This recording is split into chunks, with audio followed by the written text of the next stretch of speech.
हर सपने के पीछे होती है एक कहानी और आज हम आपके सामने लेकर आए हैं ऐसी ही एक कहानी। मिलिए उस शख्सियत से जिसने अपने माता पिता की बैंकिंग लेगेसी को आगे बढ़ाया और अपने सपनों को दिया नया मुकाम। जी हाँ, हम बात कर रहे हैं निधि पाटेकर की, जिन्होंने हाल ही में क्लियर किया बसीन कैथलिक बैंक एग्जाम और आज काम कर रही हैं बतौर कस्टमर सर्विस एग्जीक्यूटिव। निधि सिर्फ पढ़ाई में ही नहीं बल्कि टैलेंट में भी कमाल रखती हैं। IIKD में उन्होंने अपने हुनर से सबका दिल जीता, चाहे वो हो डांसिंग या हो गरबा परफॉर्मेंसेस, और इन एक्स्ट्रा करिकुलर एक्टिविटीज़ में भी निधि ने कई बार जीत हासिल की है। अपने बैंकिंग करियर की इस जर्नी में उनका सबसे बड़ा साथी बना IIKD इंस्टीट्यूट, जो पिछले लगातार 8 सालों से अवार्ड विनिंग इंस्टीट्यूट है और बैंकिंग एस्पिरेंट्स के लिए पहला नाम बन चुका है। तो आइए स्वागत कीजिए हमारी पॉडकास्ट गेस्ट निधि पाटेकर का, जिन्होंने अपने जुनून, अपनी मेहनत और IIKD के साथ मिलकर अपने बैंकिंग ड्रीम को रियलिटी बनाया। जय हिंद everyone, welcome back to the new episode of decoding success with Saima. आज अगेन मैं आप लोगों के बीच लेकर आई हूँ एक ऐसे प्राउड स्टूडेंट को जिन्होंने अगेन एक लेगेसी होती है फैमिली में, उसको बरकरार रखा है। एक ऐसे स्टूडेंट जिनके मम्मी डैडी दोनों बैंकिंग सेक्टर्स में हैं, जिनका खुद का सपना भी बैंकिंग सेक्टर्स क्रैक करना था और उन्होंने बखूबी किया, और उसके साथ साथ ये ऑलराउंडर रह चुके हैं अपने एकेडमिक्स में, एक्स्ट्रा को करिकुलर एक्टिविटीज में and everything. So now welcoming Miss Nidhi Patekar, Bassein Catholic Bank के customer service executive. Welcome to the episode Nidhi, कैसा लग रहा है आपको? पहले तो थैंक यू। आपने बहुत सारे स्टूडेंट्स का ये पॉडकास्ट किया था, तो मैं अपनी चांस के लिए वेट कर रही थी। फिर फाइनली मतलब चांस मिल रहा है, तो बहुत एक प्राउड फीलिंग आ रहा है कि हम लोग का भी पॉडकास्ट हो रहा है अभी। Yes, you are an achiever. So थोड़ा कुछ अपने बारे में बताइए कि हम आपके मुंह से सुन सकें। So hello everyone, my name is Nidhi Patekar and I am from DSP batch. Starting from my graduation, I have done my graduation from BCom in Accounting and Finance from Prahlad Dalmia Lions College, which is in Malad. Secondly, I have done MCom also in Accountancy from the same college itself. Nice. Alright, so आपका नए से graduation हुआ है BAF से from Dalmia college, that is in Malad, बल्कि masters भी हुआ है। You have done that from same college? Okay, nice, very nice. So आपका नेटिव क्या है निधि, कहाँ से आप आते हो actually? My native is from Ratnagiri. Roots हम लोग के रत्नागिरी से है। तो मेरे अभी भी दादा दादी उधर ही स्टे करते हैं। और हम लोग राइस का फार्मिंग करते हैं। वाओ, राइस का फार्मिंग करते हैं दादा दादी। नाइस। और कैशियो भी करते हैं हम लोग। तो हम लोग का पूरा फार्म है। Okay, very nice. सो आपका चाइल्डहुड कहाँ पे, रत्नागिरी में गया है या यहाँ पे मुंबई में? मुंबई में गया है। पहले हम जोगेश्वरी में रहते थे, फिर उसके बाद फैमिली इश्यूज की वजह से हम लोग विरार शिफ्ट हो गए। Okay, nice. सो आपकी फैमिली के बारे में थोड़ा बताइए, जैसे आपके पेरेंट्स एंड सिबलिंग। मेरे मम्मी पापा और मेरी छोटी बहन है, वो अभी 3rd ईयर BCom कर रही है फ्रॉम सराफ कॉलेज। ओके। मेरे मम्मी पापा दोनों ही जैसे मैम ने कहा बैंक में है, IDBI बैंक में। मम्मी चर्चगेट ब्रांच में है, पापा बेलापुर ब्रांच में है। मम्मी ब्रांच में काम करती है, पापा बैक ऑफिस में काम करते हैं। ओके, और काफी टाइम से हैं मम्मी डैडी? दोनों को अप्रॉक्स 25 to 30 ईयर्स हो गए। Wow, very nice. ओके, सो आपकी जर्नी में आपके पेरेंट्स का किस तरह का सपोर्ट रहा है? सपोर्ट तो मतलब बहुत ही रहा है। उनके वजह से मैंने स्ट्रगल क्या होता है वो देखा नहीं है। आज तक जो भी किया है मैंने सिर्फ हार्डवर्क ही किया है। स्ट्रगल उनकी होती है जिनको 2 वक्त की रोटी या फिर सर के ऊपर चलना हो, तो उसके साथ जो हार्डवर्क करते हैं उसको स्ट्रगल प्लस हार्डवर्क करते हैं। पर हम लोग की जो जनरेशन है वो स्ट्रगल को कहीं ना कहीं मेरे को लगता है गलत वर्ड यूज करते हैं, क्योंकि हम जो कर रहे हैं खाली हार्डवर्क कर रहे हैं। हम तो I would like to thank my parents की उनकी वजह से मैंने स्ट्रगल क्या होता है वो देखा ही नहीं है, मैंने खाली हार्डवर्क किया है। तो I am really best to have those parents. Wow, so beautifully इन्होंने अपना डेफिनेशन दिया स्ट्रगलिंग का और हार्डवर्क का निधि। आई एम सो हैप्पी आपने इतना डीपली इसको अंडरस्टैंड किया है। वेरी नाइस, बिकॉज बहुत सारे स्टूडेंट बोलते हैं हमारा स्ट्रगलिंग फेज है जहाँ पे हम मुझे उनको समझाना पड़ता है no this is your hard work phase, अभी नहीं करोगे तो कब करोगे, बाद में आपको अगर आराम की जिंदगी चाहिए तो now you have to do this, right? Alright, so आपका एजुकेशनल बैकग्राउंड जैसे हमने समझा that you have taken back और उसके बाद आपने MCom in accountancy I believe किया, राइट? सो कॉमर्स या फिर मैथ ही क्यों चूज किया आपने? जैसे आपने बताया आपका फैमिली बैकग्राउंड फार्मिंग में भी है, तो you could have taken agriculture also या बीएससी, तो अकाउंट्स एंड कॉमर्स ही क्यों? क्योंकि सबको पता है, ये स्टूडेंट्स बहुत रिलेट करेंगे कि हम लोग एक फेज के बाद जाते हैं जहाँ पे हमको सब बनना होता है। हमको डॉक्टर बनना होता है, हमको इंजीनियर बनना होता है, हमको और भी कुछ बनना होता है। तो मेरे साथ भी सेम वैसा ही हुआ था। 10th तक मेरे को रोज़ स्विच करती थी कि मैं कि 10th के बाद मैं क्या लूँ, साइंस लूँ, आर्ट्स लूँ। तो फिर पापा ने एक बार बोला था कि देखो जो करना है तो कर, सपोर्ट तो है, बट देखो और भी मतलब एक ही तो लाइफ मिलती है हम लोग को, तो उसमें भी हम कंजर्वेटिव लेके एक ही। तो मेरे को ये था कि सब करना है, मेरे को ये भी करना है, ये भी करना है। तो कॉमर्स वॉज कम्प्लीटली फिट हो रहा था उसमें, तो इसके लिए मैंने कॉमर्स चूज किया। उसमें भी मैंने 11-12 बहुत मेरे को अकाउंट्स फिर बहुत अच्छा लगने लगा। ओके, 10th तक मेरे को मैथ्स बहुत अच्छा भी था मेरा मैथ्स। 10th में मेरे को 90 आया था, पर उसके बाद 11-12 में भी हम लोग को 4 सब्जेक्ट कंपलसरी था, 2 सब्जेक्ट हमको ऑप्शनल था। या तो हम मैथ्स आईटी लेते या तो मैथ्स हिंदी, मैथ्स एसपी। तो मैंने बोला मैथ्स अच्छा है मेरा, तो मैं मैथ्स आईटी ले लेती हूँ। पर पता नहीं क्या हुआ 11-12 में मेरा मैथ्स तो पूरा उसने कॉन्फिडेंस ही लूज कर दिया मैथ्स ने, राइट? तो इसके लिए फिर मैंने 30th में मैंने सोच लिया था कि जिस फील्ड में मैथ्स ना हो मैं उस फील्ड को चूज करूँगी। तो मैथ ही मेरे को ऐसा लगा क्योंकि उसमें अकाउंट्स भी था और अकाउंट्स मेरा मतलब बोलते हैं ना स्ट्रॉन्ग पॉइंट था मेरा, उसमें हो गया था। तो फिर मैंने मैथ चूज किया। और सेकेंड रीज़न ये भी था कि उसमें मैंने वो सब्जेक्ट देखा ना, उसमें 6 सेमेस्टर का उसमें मैथ्स कहीं भी नहीं था, तो अच्छा लगा, इसलिए Okay. मैंने चूज किया। ओके, तो अभी जैसे आपने बताया ये मैथ्स का जो रिलेशन था आपके साथ, फिर जब आप आए DY के बाद तो आपको पता चला कि आप जिस करियर में जाना है उसमें तो maths is one of the main subjects. तो फिर कैसे खुद को मनाया कि अब मैं कर लूंगी या कैसे?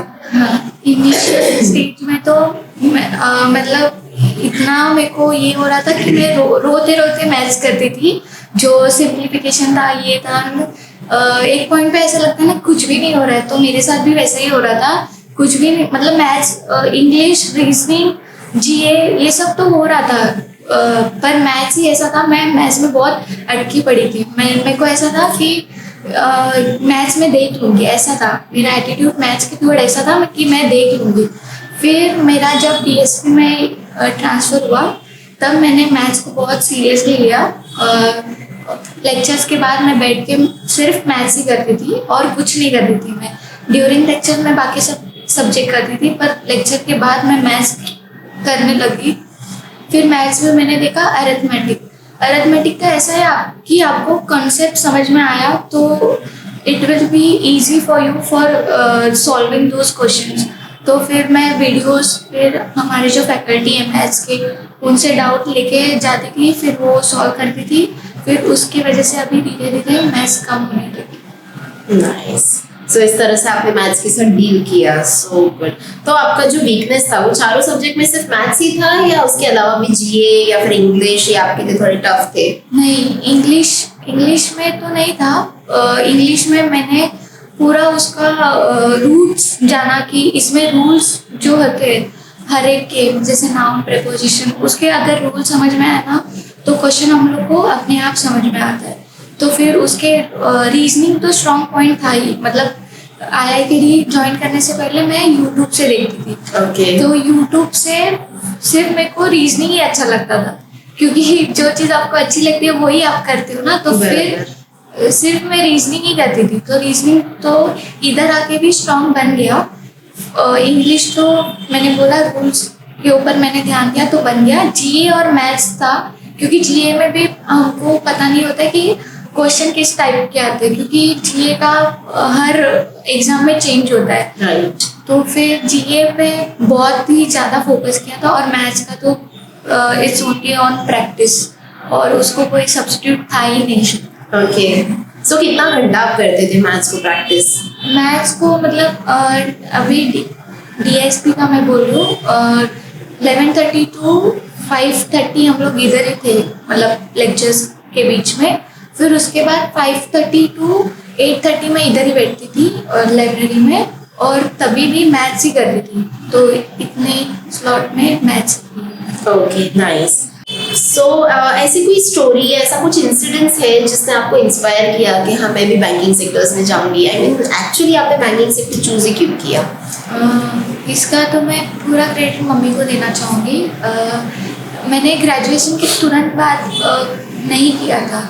ग्रेजुएशन के तुरंत बाद मैंने 2-3 मंथ्स मतलब ऐसे ही थे कि क्या मतलब आगे क्या करना है। और फिर मम्मी भी मतलब दोनों ही करते थे, मम्मी पापा, पर दोनों एकदम कॉन्ट्रास्ट। मम्मी एकदम चल, क्योंकि मेरी मम्मी का ये है कि उसको ना टाइम वेस्ट करना अच्छा नहीं लगता। अगर कोई आइडियल बेटा है तो उसको है तो क्यों आइडियल बेटी है, मतलब कुछ तो करना।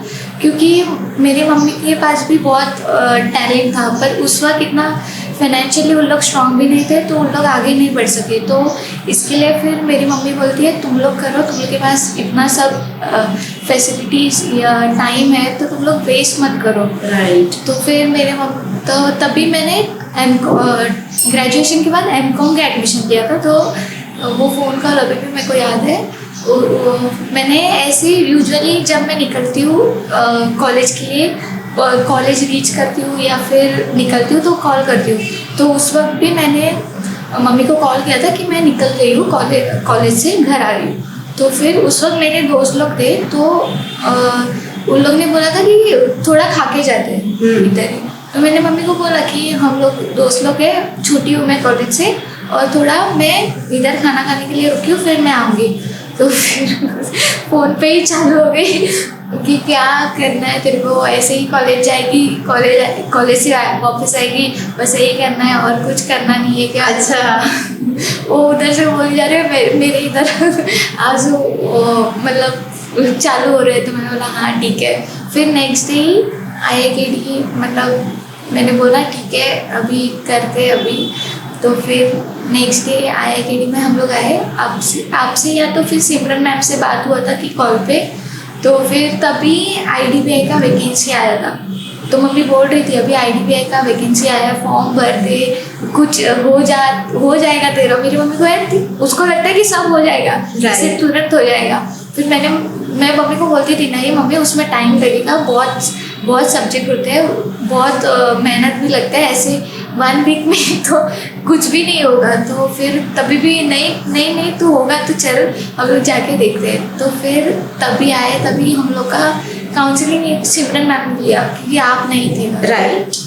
मैं एक सेमिनार में गई थी, एक बहुत बड़े इंस्टीट्यूट में 300 के क्राउड का सेमिनार था, जहाँ पे मैं और श्याम सर और बाकी टीम मेंबर्स गए थे।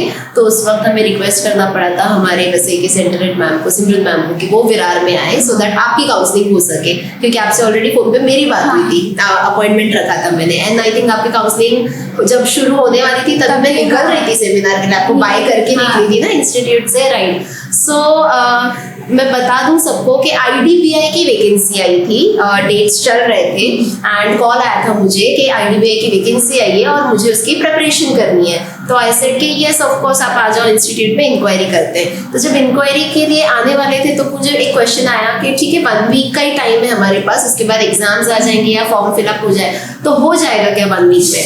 तो मैं थोड़ी सी घबरा गई कि मैं अब कैसे बोलूँ 1 वीक में। तो ऐसे फोन पे तो डिस्कशन नहीं करेंगे, आप आ जाओ इंस्टीट्यूट में फिर हम बात करते हैं। तो मैं उधर समझा के गई थी उनको कि देखो इनका ऐसा है कि इनको लगता है 1 वीक में शायद हो जाएगा, तो अच्छे से डीपली काउंसलिंग देना। बट लेटर ऑन जब मुझे पता चला कि आपके पेरेंट्स भी उसी में है और आपका क्वालिफिकेशन भी है, ग्रेजुएशन हो गया है, मास्टर्स परसुइंग है, तो आई सेड कि नहीं, थोड़ा तो इन्होंने R&D किया होगा और इनको पता होगा इतने जल्दी नहीं होता है, मिनिमम 6 मंथ्स तो लगते ही हैं। बहुत सारे लोग हैं जो बोलते हैं 3 महीने में भी हो जाता है। इसके ऊपर आपका क्या कहना है? ऐसे जो बहुत सारे बोलते हैं ना 3 महीने में भी हो जाती है तैयारी। वैसे तो सबकी थिंकिंग अलग होती है, थिंकिंग पर्सन टू पर्सन होता है। कुछ लोगों को लगता है 3 महीने में हो जाएगा, कुछ लोगों को लगता है कि 6 महीने। तो रियलिटी चेक एक होता है कि मतलब वो ये कॉन्सेप्ट ही इतना ब्रॉड है, वो समझने में ही अब 3 मंथ्स तो निकल ही जाते हैं। एग्जैक्टली। तो फिर करने के लिए तो बहुत सारे लोगों ने 6 मंथ, विदिन 6 मंथ या तो फिर बियॉन्ड 6 मंथ भी किया है, पर 3 मंथ्स मेरे लिए तो पॉसिबल था ही नहीं, बिकॉज ऑफ मैथ्स और इंग्लिश। राइट। तो फिर नहीं, अगर आपका कंसिस्टेंटली प्रिपरेशन स्ट्रांग है या कॉन्सेप्ट एकदम क्लियर है और उसके बाद 3 महीना बोलते हैं तो समझ में आता है। बट आपका डे 1 से प्रिपरेशन शुरू हो रहा है, इफ यू टारगेट कि नहीं हमारा 3 महीने में हो जाएगा, तो नॉट एट ऑल। ये इसके लिए डेफिनेटली आपको after 10th and 12th at least तैयारी शुरू करनी चाहिए। सेम क्वेश्चन मैंने जो लास्ट टाइम पूछा था हमारे एक प्रीवियस स्टूडेंट से, वो आपसे भी पूछना चाहूंगी कि आप भी ग्रेजुएशन के बाद आए थे और जब आपने तैयारी की तो आपको क्या लगा कि ये ग्रेजुएशन के पहले करना चाहिए था या एक परफेक्ट टाइम है ग्रेजुएशन के बाद करना? वही पर्सन टू पर्सन डिपेंड करता है। कुछ लोग तो 12th के बाद भी चालू करते हैं, कुछ लोग ड्यूरिंग देयर ग्रेजुएशन फेज ये सब करते हैं। मैंने वही रियलाइजेशन जो होता है ना, मेरे को वो रियलाइज ग्रेजुएशन के बाद हुआ, इसके लिए मैंने तुरंत ज्वाइन कर लिया। कुछ लोगों को रियलाइज़ पहले हो जाता है कि नहीं हमको पहले से ही करना है ताकि हमको अपॉर्चुनिटी ज़्यादा मिले, हम लोग एग्ज़ाम देखें कि कैसा होता है क्या होता है। राइट। तो इस but what is the correct time according to you? Correct time तो मेरे को लगता है सेकेंड ईयर तो Second एटलीस्ट चालू करना चाहिए। Second year is and that is the correct decision जो आई बिलीव निधि ने अपने यंगर सिस्टर के लिए लिया या उनकी मम्मी ने लिया। मेरे ख्याल से मम्मी का ये रहेगा कि इनकी यंगर सिस्टर कोमल पाटेकर, वो भी हमारी स्टूडेंट है, वो भी एक ऑलराउंडर स्टूडेंट है जो बहुत अच्छी डांसर भी है, बहुत अच्छी इंस्टाग्राम इन्फ्लुएंसर भी है। मैं उनको देखती रहती हूँ उस पर, और साथ ही साथ उनकी प्रिपरेशन भी चल रही है ना। एंड आई थिंक कोमल का सेकेंड ईयर शुरू हुआ था तभी उन्होंने ज्वाइन किया था। Very nice. So Nidhi, IITD ही क्यों चूज किया आपने अपनी तैयारी के लिए? आई मीन आपका पहले से डिसाइडेड था that you want to go into banking sectors, तो उसके लिए इतने सारे इंस्टीट्यूट है, इतने सारे ऑनलाइन प्लेटफॉर्म, तो आपने IITD क्यों चूज किया? जैसे कि मैंने पहले बोला था, IITD ज्वाइन करने से पहले मैंने यूट्यूब से सब सीखा था। तो यूट्यूब देखे मैंने एक एग्ज़ाम IBPS क्लर्क दिया था। ओके। तो उसमें भी मतलब मेरा ऐसा बिलीव है कि पढ़ाई ऑफलाइन ही होती है। राइट। ऑनलाइन से आपने कोविड में भी देखा, 13-14 मेरा कोविड में चला गया था। Right. ऑनलाइन में कुछ पढ़ाई नहीं होती है, ऐसा मैं बिलीव करती हूँ। जो पढ़ाई होती है वो फेस टू फेस या तो फिर फिजिकल जो ओल्ड स्कूल होता है, मैं उस पर ज़्यादा बिलीव करती हूँ। तो इसके लिए फिर IITD हम लोग के जो मैंने ग्रेजुएशन के बाद मैं क्लासेस जाती थी ना, वहाँ पे मिथिलेश सर करके सर थे, तो उन्होंने बोला था कि एक सेमिनार है तुम लोग अटेंड करो आफ्टर ग्रेजुएशन, जो कोर्सेज होते हैं करियर्स होते हैं उसके लिए। तो फिर मैंने विरार ब्रांच हम सब आए थे, हम सब 24 बच्चों का वो जो हाँ, सेमिनार हुआ था एक बार। हाँ, तो तभी मेरा IITD, तो फिर मैंने दिमाग में था IITD। जब मम्मी ने मेरे को पूछा था ना कि क्लासेस कहाँ पे है, तो फिर एक ईस्ट में भी क्लासेस है, उसका नाम नहीं पता मेरे को, IBPS करके कुछ क्लासेस है। हाँ, IBPS। तो वहाँ पे भी मैं गई थी, पर उसका मेरे को उन्होंने डेमो लेक्चर दिया था, तो उतना मेरे को अच्छा नहीं लगा था क्योंकि बहुत सारे बच्चे थे और मतलब वो लोग सिर्फ उन पे फोकस कर रहे थे। मेरा तो नया था, तो मेरे को तो कुछ समझ में नहीं आया। तो उनका भी मैंने काउंसलिंग सुना, मेरे को इतना फैसिनेटिंग नहीं लगा, मेरे को इतना मतलब बोलते हैं ना कि करना है, ऐसा वाला फीलिंग नहीं आया। तो फिर मैंने मैंने मम्मी को बोला IITD में है, मैं गई थी, विरार में ही है। तो फिर वहाँ पे हम गए, तो फिर यहाँ का काउंसलिंग मेरे को अच्छा लगा। Also one of the point कि मतलब मैंने IITD के बारे में बहुत रिसर्च किया ना, तो IITD को back to back 8 years award मिले थे for their performance and selection process. और यहाँ पे मैंने देखा कि कोर जो वसई विरार का क्राउड होता है उसको बहुत बूस्ट मिलता है कि हम लोग भी बैंकिंग सेक्टर में या तो फिर गवर्नमेंट सेक्टर में या फिर UPSC MPSC मैं करियर बना सकती हूँ। तो इसके लिए मेरे को IIKD में मैंने एडमिशन लिया। और दूसरी चीज़, यहाँ पे कोई फ्रेंचाइजी मॉड्यूल नहीं है जो कभी भी ओपन हो कभी भी बंद हो। यहाँ पे जो हमारे डायरेक्टर है श्याम सर, वो खुद स्टूडेंट से 1-to-1 कॉन्वर्जेसन करते हैं, बात करते हैं, उनके जो इश्यूज है वो भी समझ के लेते हैं, फिर वो अदर फैकल्टी को कन्वे करते हैं कि स्टूडेंट्स को ये तकलीफ हो रही है तो वर्क ऑन इट। सो मेरे को बहुत अच्छा लगता है। और सेकेंडली IIKD एक ऐसा इंस्टीट्यूट है जहाँ पे हर एक स्टूडेंट्स के ऊपर ध्यान दिया जाता है, मतलब चाहे वो पढ़ाई में वीक हो या फिर जो मतलब आगे बढ़ते जा रहे हैं उस पर भी सेम कंसंट्रेट किया जाता है। नहीं तो बाकी इंस्टीट्यूट में कैसा होता है, जो कर रहे हैं उसको उसके ऊपर ही ध्यान दो, जो नहीं कर रहे हैं वो तो कर लेगा, ऐसे होता है। पर IIKD में जो भी हम टेस्ट देते हैं, सैटरडेज को टेस्ट होता है, तो उसका एनालिसिस इन लोग एक सैटरडे पूरा मॉर्निंग से लेके इवनिंग तक इन लोग का मीटिंग होता है, चिंतन मीटिंग होता है। हम लोग लाइब्रेरी में बैठ के, इन लोग फिर रूम में बैठ के पूरा एनालिसिस करते हैं। तो ये काफ़ी मतलब बहुत अच्छी चीज़ है। तो स्टूडेंट्स को हर मंथ के फर्स्ट सैटरडे छुट्टी मिलती है, तो उनको पता है एक्चुअली क्यों मिलती है, बिकॉज हमारी चिंतन मीट होती है।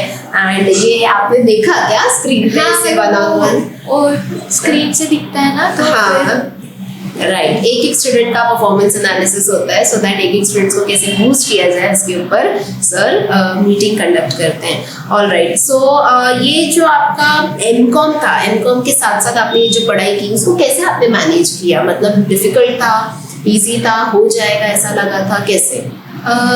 MCOM मैंने मेरे कॉलेज से किया, क्योंकि मेरे को मेरे कॉलेज के प्रोफेसर जानते थे, तो उनसे मैंने बात किया था। तो मैंने उनको पूछा था कि अटेंडेंस कंपलसरी है क्या, क्योंकि मेरे को इधर क्लासेस में भी आने का था।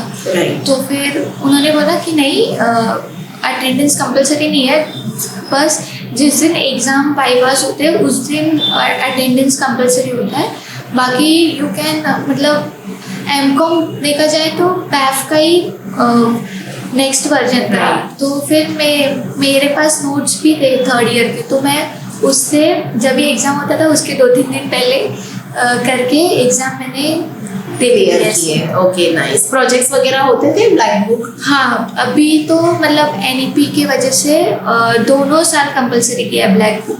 पहले एक ही साल था ना, लास्ट ईयर था, अभी दोनों साल किया। Okay, all right. सो और कोई स्पेसिफिक वे में आप बता सकते हो कि IIKD ने कैसे आपको हेल्प किया आपका ये गोल को क्रैक करने के लिए? जैसे IIKD की स्टडी मटेरियल है, मॉक टेस्ट है, कैस में ट्रेनिंग मेथोडोलॉजी है, क्या है उसमें से वन ऑफ द मेन? जब भी मेरा काउंसलिंग हुआ था तभी सिमरन मैम ने बोला था कि हम लोग कैस में करके एक है वो फॉलो करते हैं। तो फिर मेरे को बहुत अच्छा लगा कि मतलब ये पैटर्न है वो फॉलो करती है, कि मतलब कुछ भी ऐसा नहीं है, हाँ एक पैटर्न है जो IIKD फॉलो करता है कि इसके बाद ये, जैसे कि मैं कहना चाहूँगी रुकीज़ और विंटेज। मतलब स्टूडेंट जब ये पहली बार आता है तो उसको 3 मंथ्स में उसको रुकीज़ के अंडर ही रखा जाता है, ताकि नया है तो उसको कुछ यूज टू हो जाए ये सिस्टम से। और फिर एक बार उसको 3 मंथ हो जाता है तो फिर वो विंटेज बन जाता है। मतलब वो फिर विंटेज और रुकीज़ और विंटेज का टेस्ट भी अलग अलग होता है। ऐसा नहीं है कि विंटेज को जो लेवल के क्वेश्चन है वही रुकीज़ को, ताकि जो रुकीज़ का बच्चा है वो प्रेशर फील ना करे, डीमोटिवेट ना हो। तो उसके वो लेवल के मतलब सिस्टम जो होता है वो बहुत अच्छा लगा कि एक्यूरेट होता है, तो वो फैसिनेट किया। और फिर जो फैकल्टीज थे उन्होंने भी बहुत मतलब n नंबर ऑफ टाइम हम डाउट लेके जाते थे, वो उतने ही मतलब काम माइंड से सब फैकल्टीज सॉल्व करते थे। फिर सेम डाउट भी कभी कभी आते थे, तो सेम डाउट भी हम लोग कभी लेके जाते थे, तो उनका जवाब ये नहीं था कि कल ही तो सिखाया था, वापस एक डाउट कैसे आ गया। तो ये बहुत अच्छा था कि फैकल्टीज़ भी बहुत स्ट्रांगली सपोर्ट कर रहे थे थ्रू आउट द जर्नी। तो इसकी वजह से जर्नी बहुत स्मूथ और बहुत इजी लगा था। Wow, alright. So may be आपने इतने सारे दिन यहाँ पे स्पेंड किया और इतने सारी एक्टिविटीज में आपने पार्टिसिपेट किया, तो आपके पास ऐसे बहुत सारे मेमोरीज होंगे, कलेक्शंस होंगे। IIKD के क्या क्या कलेक्शंस, फिजिकल कलेक्शंस है आपके पास?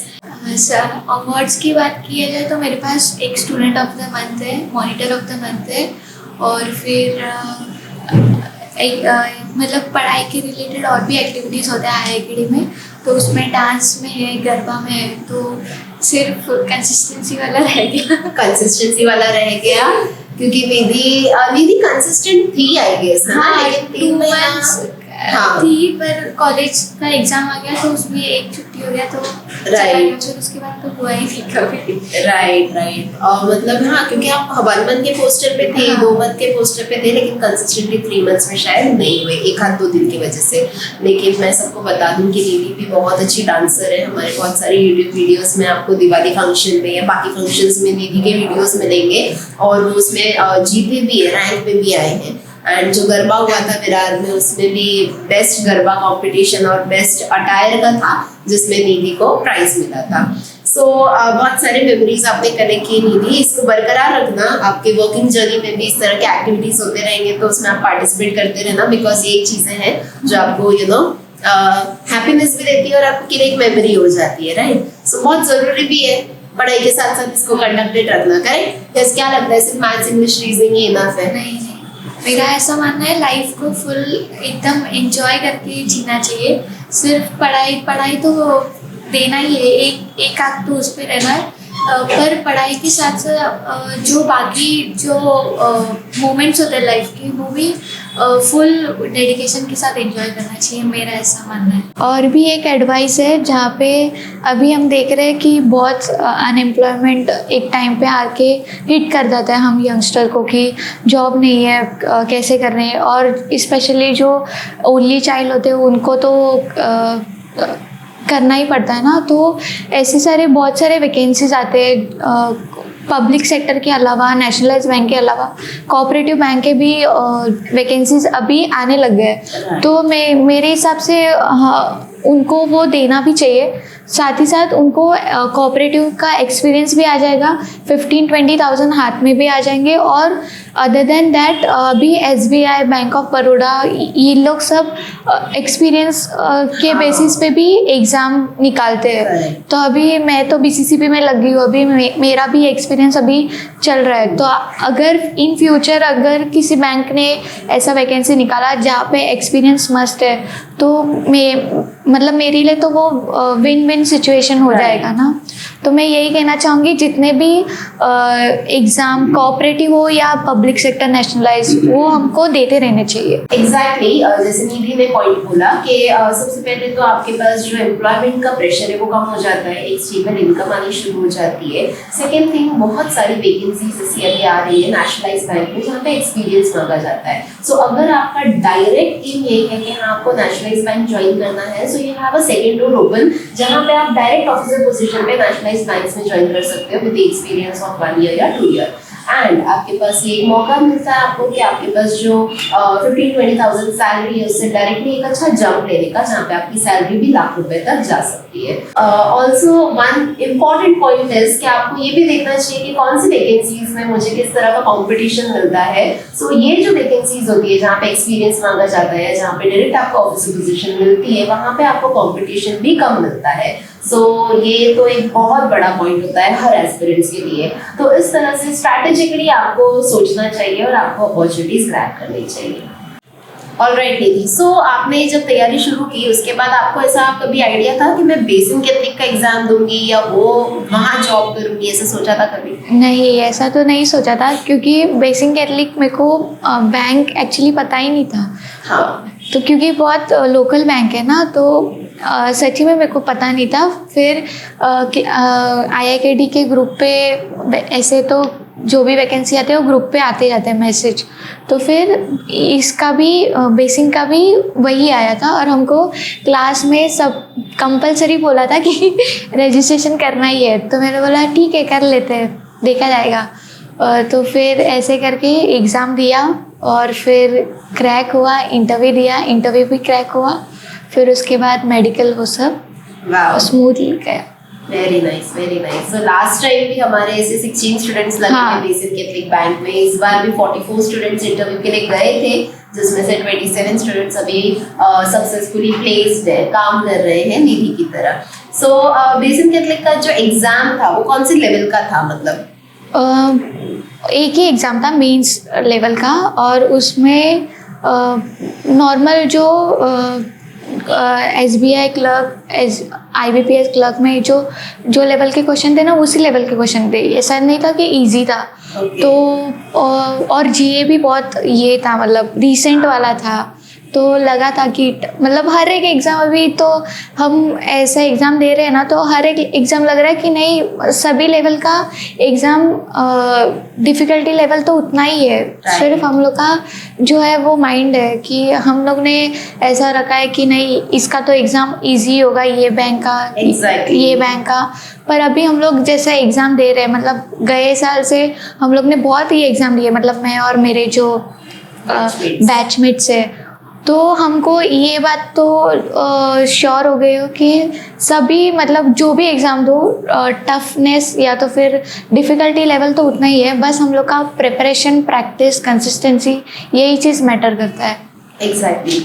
और एग्जाम के बाद फिर जब इंटरव्यू प्रिपरेशन था, तभी आपकी कैसी फीलिंग थी? बिकॉज आपको पता तो था कि बहुत सारे लोग होंगे पैनल में इंटरव्यू के लिए वहाँ पे।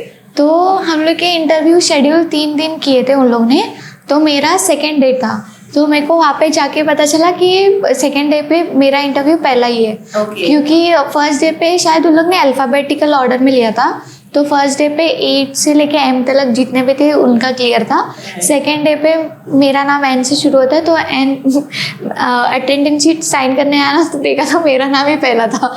तो फिर बहुत, मतलब नर्वसनेस नहीं था, पर एक जो होता है ना कि बहुत डर लग रहा था। लाइफ का पहला इंटरव्यू मतलब था, तो पता नहीं कैसा जाएगा। तो फिर मेरा चांस आया, वेटिंग रूम में हमको वेट करके रखा था। फिर मैम आई, उन्होंने मेरा नाम लिया, फिर नीचे गए, बोर्ड रूम था, उन लोग का बोर्ड रूम भी बहुत अच्छा था, बहुत स्पेशियस था। और फिर राउंड टेबल टाइप बैठे थे सेमी सर्कल में, ऐसा लग रहा था UPSC वाला इंटरव्यू दे रही हूँ। और फिर बीच में मेरे को बिठाया था।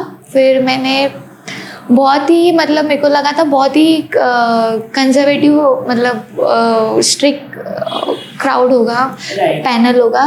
पर जैसे ही मैं घुसी, मैंने एक्चुअली उन लोग सेटल हो रहे थे, क्योंकि मेरा ही पहला था, तो उन लोग सेटल हो रहे थे। तो मैं डोर के बाहर ही खड़ी थी, तो मैंने बोला मैं आई कम इन, तो उन लोग ने भी अरे कम इन तो मेरे को लगा कि इन लोग तो बहुत चिल है। फिर बैठ के जब मैंने बैठी तो उन लोग ने बोला बी चिल, रिलैक्स, आपको जो लैंग्वेज कंफर्टेबल है उस लैंग्वेज में शुरू करो आप इंटरव्यू।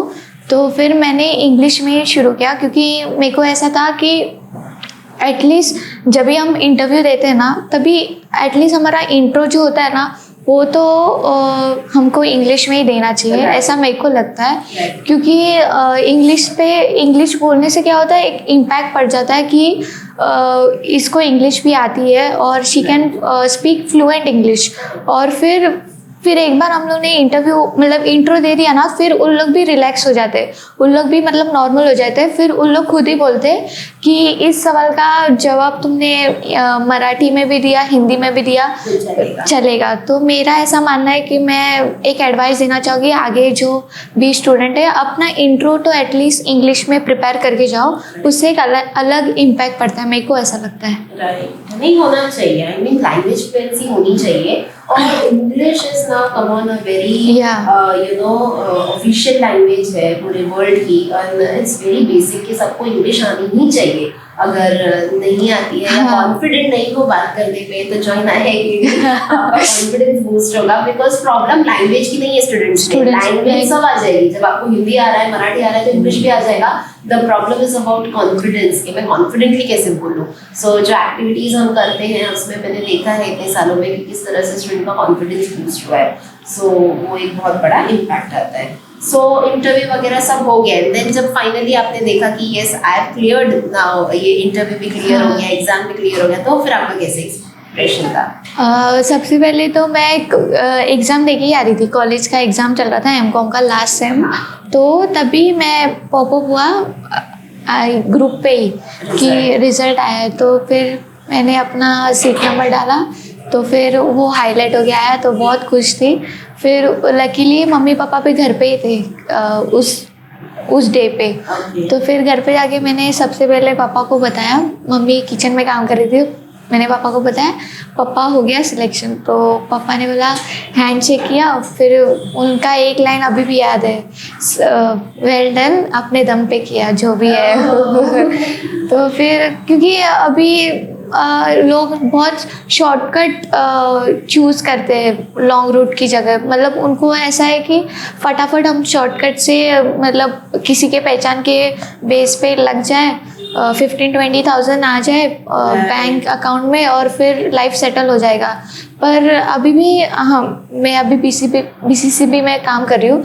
इनिशियल तो 15 ही है, इन हैंड तो 15 है, पर आगे जाके उन्होंने बोला है कि 6 मंथ के बाद बढ़ जाएगा वो, एक साल में नहीं, 6 मंथ्स में। हाँ, 6 मंथ में ही हो जाएगा, क्योंकि उनको भी ऐसा, हम पूरा जो हम लोग का बैच है पूरा फ्रेशर है। Right. उसमें एक जन भी ऐसा नहीं है कि वर्क एक्सपीरियंस है। तो उनका भी मतलब इंस्टीट्यूट जब सोचती है तभी सोच समझ के ही सोचती है ना। तो उनका भी था कि फ्रेशर है तो उनको डायरेक्टली 30 या 35,000 हाथ में देना इज़ नॉट सही ना। तो उन्होंने भी 15,000 अभी दिया है। फिर उन्होंने खुद ने बोला कि सर्टन मतलब 6 मंथ होने के बाद, क्योंकि हम लोग का अभी देखा जाए तो ट्रेनिंग पीरियड ही है, राइट, हम सीख ही रहे हैं, तो फिर उसमें 15,000 इज मेरे को लगता है सफिशिएंट इनफ। क्योंकि के लिए हाँ, अगर आप प्राइवेट जॉब 8,000 में शुरू कर सकते हो, 12,000 में शुरू कर सकते हो, तो 15 या 18 का ये जो ब्रैकेट है that is very much sufficient freshers के लिए। और अगर 6 मंथ्स ही आपको पेशेंट भी रुकना है तो फिर आप सोचो कि नॉनदलेस बेस्ट है, 1 साल भी नहीं, 6 months. Very nice, alright. So आप और क्या एडवाइस आप देना चाहोगे आपके फेलो एस्पिरेंट्स को या बैचमेट्स को जो भी तैयारी कर रहे हैं? एडवाइस तो एक ही है, कंसिस्टेंसी और हार्ड वर्क। ये दो ऐसे वर्ड है जिसका कोई सब्स्टिट्यूट नहीं है। मतलब हार्ड वर्क का भी आप देखा जाओ तो शॉर्टकट ढूंढने जाते हैं लोग कि मैं जल्दी जल्दी करके, मैंने अभी बोला कि उनको ऐसा है कि इजी रूट होते हैं ना वो चूज़ करते हैं लोग अभी की जनरेशन को। उनको मेहनत करना या तो फिर अभी मेहनत को तो अभी अलग नाम स्ट्रगल करके दिया है, उनको है कि स्ट्रगल हार्ड वर्क नहीं करना है। पर मेरा ऐसा मानना है, ओल्ड स्कूल जो होते हैं, रूट्स होते हैं कि हार्ड वर्क से ही जो होता है अचीव करते हैं हम लोग। अगर आपको लाइफ में कुछ करना है तो हार्ड वर्क ही है, और फिर वो हार्ड वर्क को कॉम्प्लीमेंट करता है कंसिस्टेंसी। अगर कंसिस्टेंट रहो आप अपने काम को ट्रू रहो, ऑनेस्ट रहो, तो आपके जो भी गोल्स हैं वो अचीव हो ही जाते हैं। तो यही 2 वर्ड है, कंसिस्टेंसी और hard work. Very nice. So और आगे का क्या प्लान है नीति, अभी आगे और क्या सोचा है?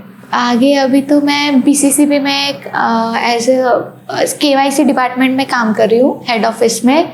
और फिर आगे अभी सबका गोल तो एक ही है, SBI। तो मेरा भी वही है कि SBI में तो लगना ही है।